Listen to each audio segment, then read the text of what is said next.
Children with all types of muscle tone problems may wear splints and braces for many reasons, including to help keep joints in a good position, to keep muscles from shortening, and sometimes to help slowly stretch or lengthen muscles. It is important to follow both the wearing schedule, how often and for how long the child should wear the splint or brace, and the instructions of how to put it on correctly. In hospital, these are usually posted at the bedside. If it's a long-term splint or brace, ask the child's family for wearing instructions. Putting splints on children with high muscle tone can be challenging. High tone muscles often push against the splint, making proper positioning difficult. To get a splint on correctly, first use the techniques already discussed to lower high muscle tone. Then position the child so there isn't unnecessary stretch on the body part you are splinting. For example, when you're putting on a foot or ankle splint, bend the child's knee so that the hamstrings aren't being stretched. Bending the knee makes it easier for the ankle to bend and helps discourage the leg muscles from going into an extensor pattern. Make sure the heel is all the way to the back of the splint and then do up the strap across the ankle.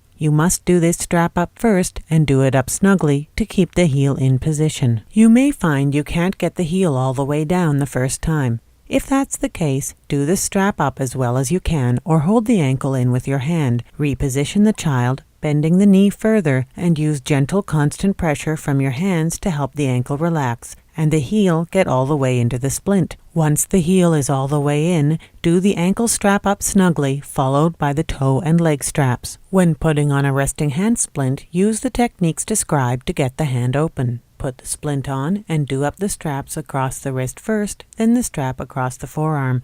Once the wrist and forearm straps are done up, you can readjust the fingers on the splint and finally do up the strap across the fingers. Please remember that every child is different. If you're having difficulty opening a child's hand or you have concerns about a child's splints, please speak to the primary caregiver, occupational therapist, or physiotherapist.